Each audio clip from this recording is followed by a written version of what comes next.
KDKR, Decatur, Dallas, Fort Worth, and KYJC Commerce. Portions of KDKR's daily programming do not necessarily reflect the views of the management or staff. The following program is an encore presentation of a previously aired broadcast. Prudent Money with Bob Brooks is sponsored by the Prudent Money Foundation on 91.3. Well, deceptive automotive problems that can cause inconvenience. Today we're going to take a look. Stay tuned for the special Car Corner edition of Prudent Money.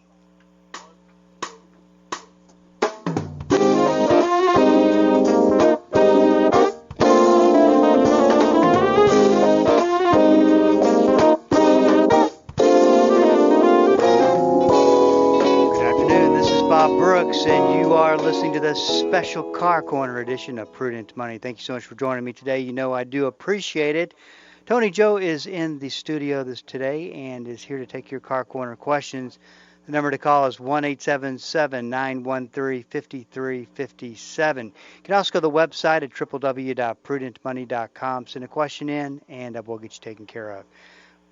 Phone number for today, though, is 1-877-913-5357. Well, Tony Joe, how are you doing today? I am doing well. You would be doing much better if I turned up your mic. Mm-hmm. I appreciate that. I really don't do that on purpose. I know.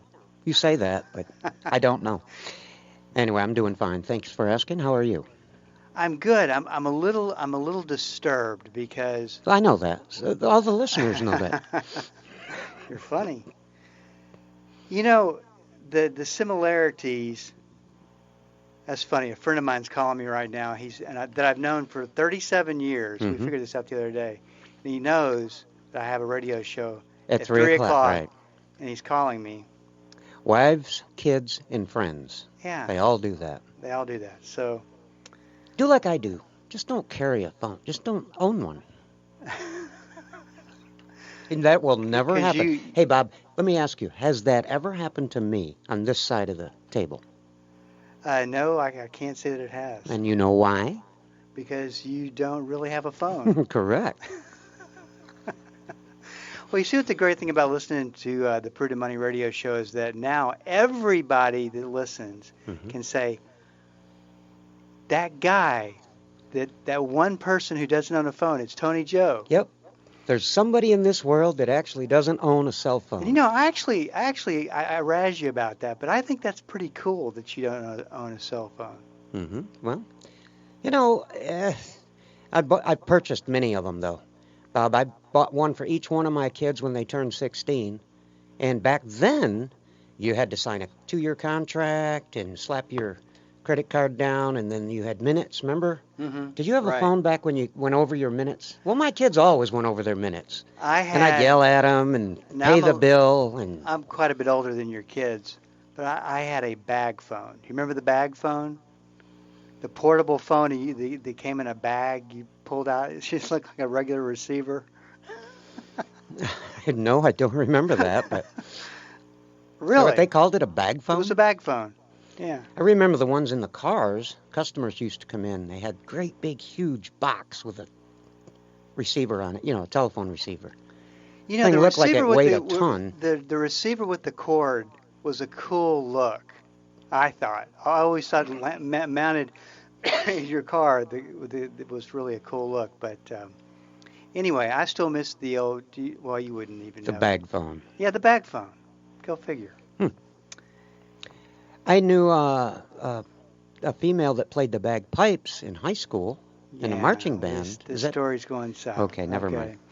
So anyway, you know how we talk about teaching your kids about money so that they don't make mistakes, they don't get taken, they get a fair deal, all that kind of Trying to thing. Protect them with information, right? Well, without question. And then once again, the similarities between what you do for a living, what I do for a living. You got to teach your kids about what goes on in not every. No, I'm not trying to put every mechanic in a box and stereotype.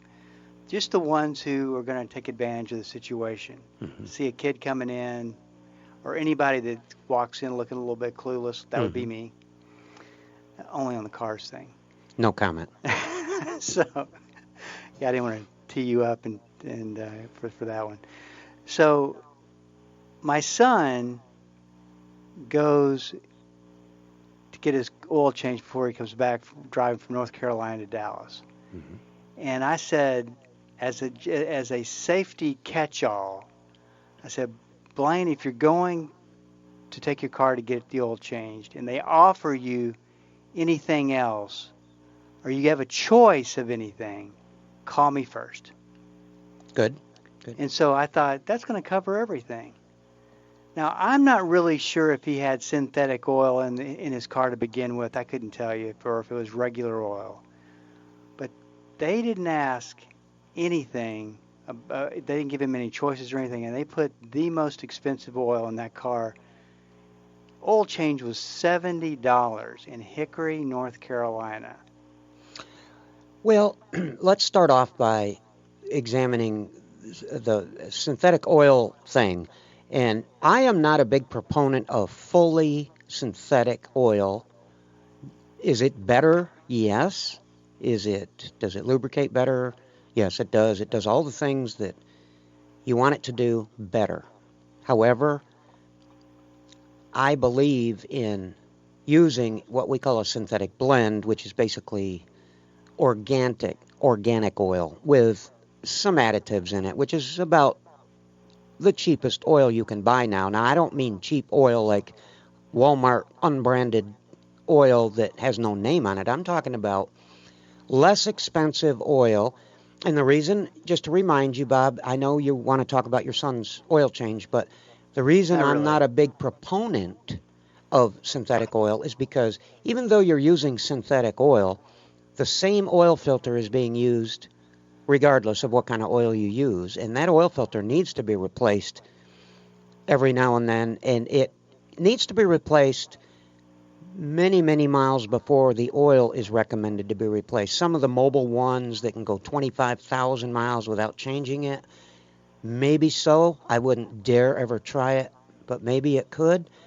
But I know that filter needs to come off after about 5,000 miles maximum. Yeah, they changed the filter. No. What I'm saying is I don't like Oh, I see what you're synthetic saying. because of that Right, reason. right. Gotcha. Because if you had to change the oil filter 5,000 miles into your 25,000 miles, then you're going to waste a quart when you take that filter off, because it holds about a quart. And you're going to have to replace the filter anyway. You're doing all this inconvenient stuff. Then you've got to add another quart of that expensive Mobil 1 to bring it back up to the full level. So I'm not a real big proponent of full synthetic. However, in your son's case, he probably didn't know any better. No, he didn't. And That's my they didn't fault. ask him because he's a young person, and they didn't really ask him. They just put in probably an okay product. It's not going to hurt anything, Bob. It's just a little more expensive than he needed.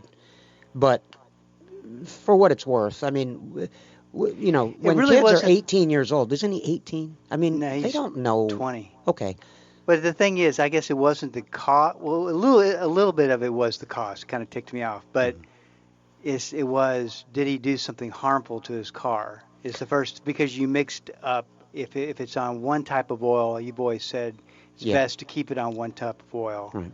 Okay. Well, we can talk about that after. Let's examine that. It's a good topic. If you 1-877-913-5357. Let's talk to Debbie from Fort Worth. Debbie, welcome to the program. What's on your mind today? Hi, I have a 2013 Toyota Sienna van, and I guess it was last year the air conditioner stopped cooling very well, and we added whatever you call it, the refrigerant, and it didn't change. Now, it's a weird thing. It takes it about almost 10 minutes to start cooling at all, even if it's a 70-degree day. So that's one thing that's odd to me. And the other thing is, it does cool, but it doesn't cool enough. If it's 85 or 90 or above, it's not nearly adequate. Okay. So I'm wondering what Debbie, what I'm looking at. Okay.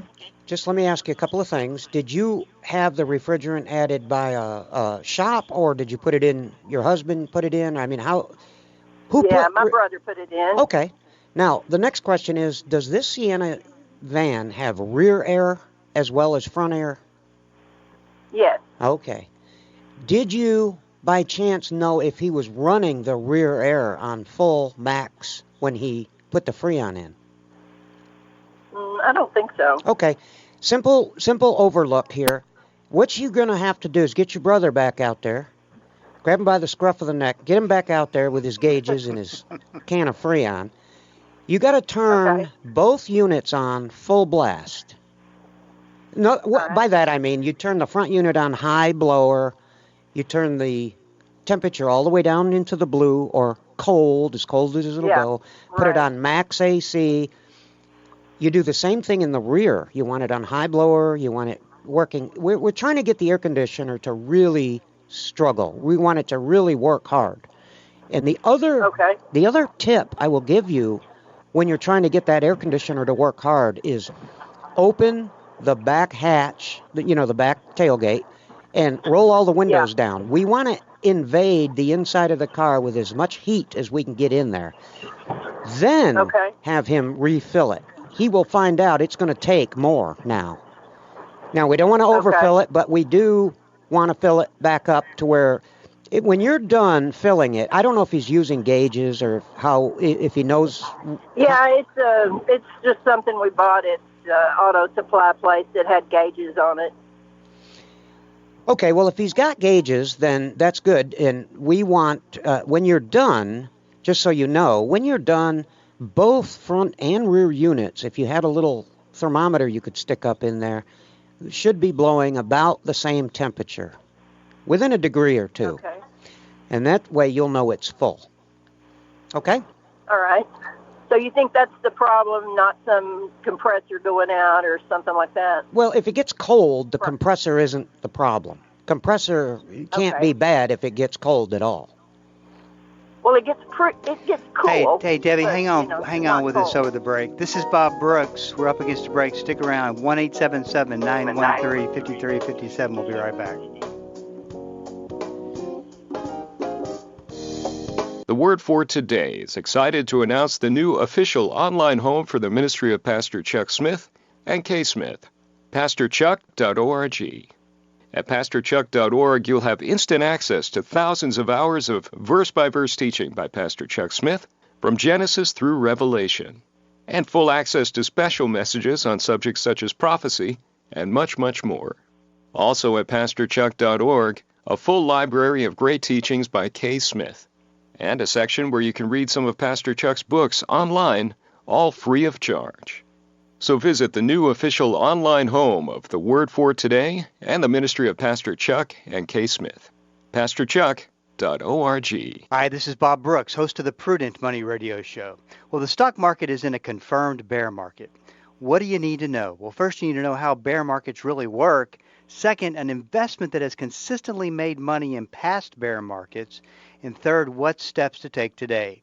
In a 30-minute webinar presentation, I will take the complicated study of bear markets and make it relatable so anyone can understand. I'll be presenting this webinar 3 times the week of June 20th. This will give us just the right amount of time to learn what you need to know. Plus, we'll be doing a live Q&A at the end. Stay off of the investment roller coaster because you don't need to lose money in a bear market. To sign up, go to prudentmoney.com for more information. A wicked king who worshipped idols and rebelled from God received a mysterious message written on a wall by a disembodied hand. No, not a sci-fi movie. It's in the book of Daniel. And Pastor Greg Laurie helps us study that dramatic moment this week on A New Beginning. Be sure to tune in. Weekday mornings at 7:30 on 91.3 KDKR. Hi, this is Kirby Anderson with Point of View Radio Talk Show. Starting on Monday, June 20th, you'll begin hearing our program from 1 to 3 p.m. Monday through Friday. We look at various issues from a biblical perspective. Our topics range from politics and economics to the Bible, theology, and apologetics. We also bring authors and informed experts to the program. We'll talk about anything that affects your faith, your family, or your freedom. I hope you start listening to Point of View right here on Bible School Radio 91.3.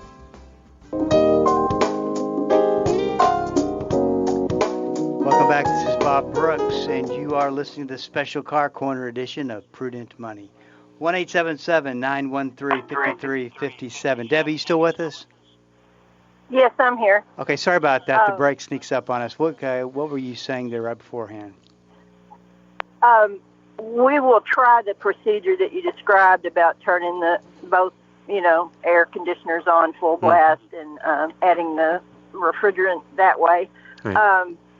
But you think if for some reason that didn't work, what would be the next most likely thing, just in case? Well, the next most likely thing is going to be that you have to have some kind of diagnostic work done, because let me just give you an example real quick. Just let me give you food for thought. That 2013 van has what we call blend air system, which means there's a little door in the dashboard that shuts closed one way to get completely cold air through the ductwork, and then it opens up a little bit at a time depending on what temperature you want to have inside your car. So if you wanted like 75 degrees, the door would go from complete cold to about, say, 3/4 of the way open, and it would mix some of the heat with some of the air and give you a precise 70-degree temperature output. Okay. So let's suppose for a minute that the air door was stuck wide open, and the air is really working good, but it's mixing with heat, and you're not happy, of course, because it's not going to be cold, cold, cold. So without doing any more, that's about all I can suggest for your brother to do. If it still doesn't work good after that, then we need some professional diagnosis so we don't go down the wrong path and start spending money on stuff we don't need. And by the way, I can help you as much as I can. If you find out that didn't work, maybe have diagnostic work done, but don't fix anything. And if you want to talk to me next Friday about what word you got from whatever place you took it to, I can kind of help you in that respect. I can advise you or see if it makes sense or whatever. I mean, I don't know. So, all right. Yeah, okay. All right. Well, thank you. We'll be here for you, Debbie. Thank you for calling in, and Lord bless you. Thank you. You too. Bye-bye. 1-877-913-5357. And I know that you appreciate this because you've been helping people for so long, decades, literally, is that's a scary proposition when you're thinking about it. Something as big as important as the air conditioning system, and how expensive it can be for something to go wrong. And it just like you say, it's one of those finicky parts of a car. In fact, I want to ask you a question about that in a second. But it's one of those finicky parts that could be a number of things. And you're right. You could spend so much money going down the wrong path, trying to fix something that's not broken.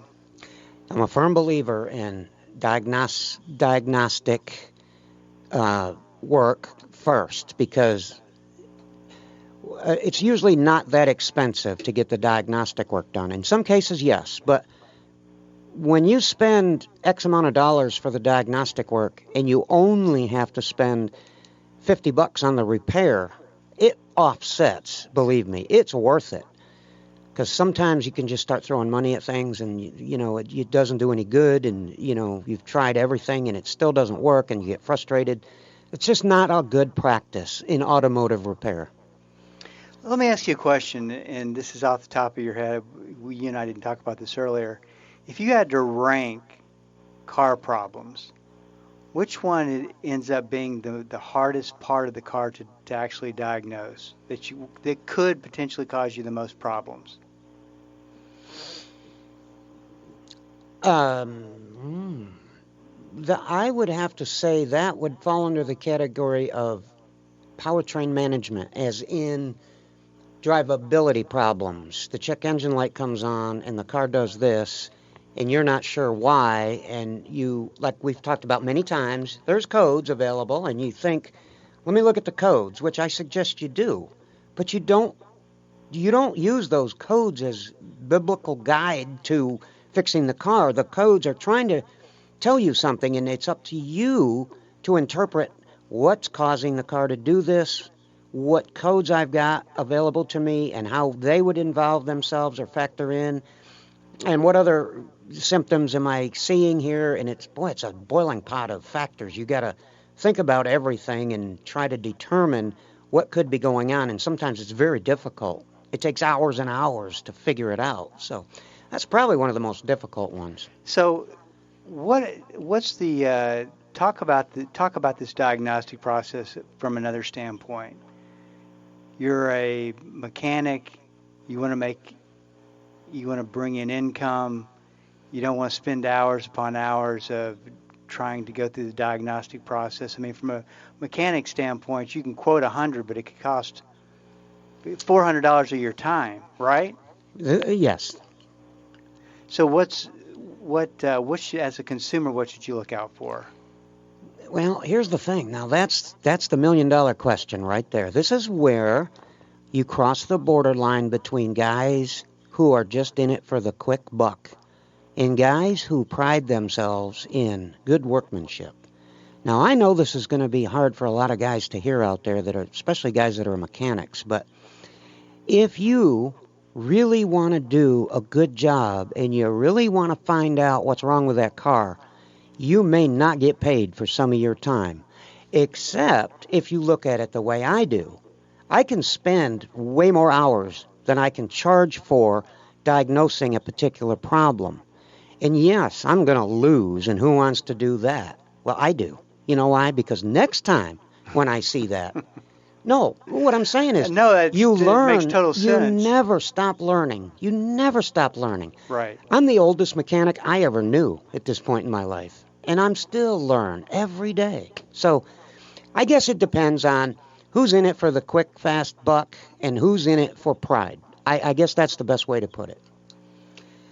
What are some red flags when you're talking to, in fact, you bring a car in with a complicated situation, it's stalling or something happens if certain conditions are present, and you take it to a mechanic and the mechanic just says, well, I'll go and check it out. And what are some of the things that you should ask from a consumer before you turn your car over? Because you don't, there wasn't a whole lot of communication going on. You could end up getting a big bill that you weren't expecting.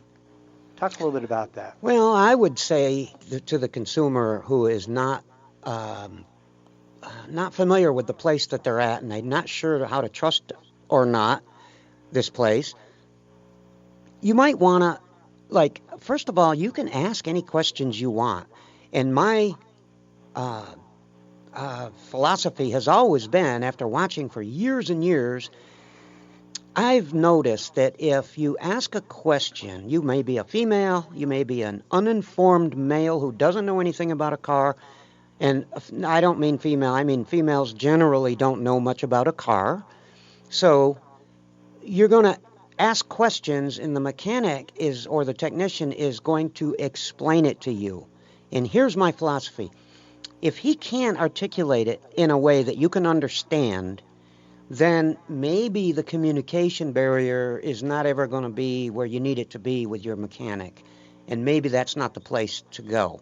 Because you should understand at least an elementary knowledge of what he's going to do, how he's going to approach the job, what he's going to look for, and make it clear to you what he's going to do, why he's going to do it, roughly how much it's going to cost. And this is something you should walk out of that establishment with, feeling confident that, yeah, I got a pretty good idea of what he's going to do and why he's going to do it this way, and it makes sense to me, so let him do what he does, and then he'll call me with the results, and we'll find out what's going on with my car.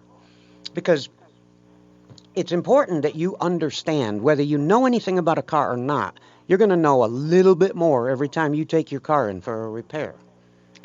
Yeah, and I don't think that people really think about it, because it's one of those stressors. You got to deal with your car. You got to deal with the potential costs that you weren't expecting. You got to deal, and you just want it to get fixed and get over with. So you think if you take your car out there, it's human nature to hope for the best, and you skip over this one little word that's the most important word out of this whole process, which is trust. Trust. And the thing is, it takes a lot. I think it takes a lot more trust than people think that even consider when they bring their car into a place they don't know anybody. And I think you need to do a good job several times before you can earn the trust of that customer. You know, once might just be lucky shot, twice might be coincidence. I think you just need to do a good job on every car. That's it. If they trust you, they trust you. And most people will, because if you're doing the best you can do, trying to be honest and trying to do everything right, I think it will fall in place naturally. Because there's no reason for a mechanic not to be able to explain everything. Let me mention this too. What's equally important while you're asking these questions is the mechanic have a good attitude about answering those questions. Yep, that's another thing. If he really doesn't want to take the time, I mean, we all have bad days, Bob. Yeah, everybody's got a bad day. But generally, they should take the time, be patient, answer your questions, whether it's on the phone or in person, and then, you know, your instinct will tell you a lot. Just trust your instinct. Absolutely. Good stuff, Tony Joe. This is Bob Brooks. You got a question for me, please go to the website at prudentmoney.com and send it in, because we are all out of time. Till we do meet again next time. Keep the faith and have a great rest of the day.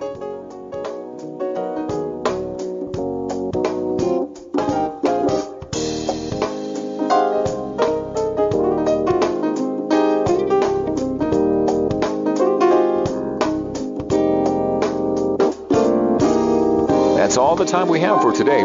Questions or comments for Bob, or to find out more great information like what you've just heard, visit www.prudentmoney.com. Be sure to join Bob Brooks again for the next edition of Prudent Money. Prudent Money with Bob Brooks is sponsored by the Prudent Money Foundation on 91.3.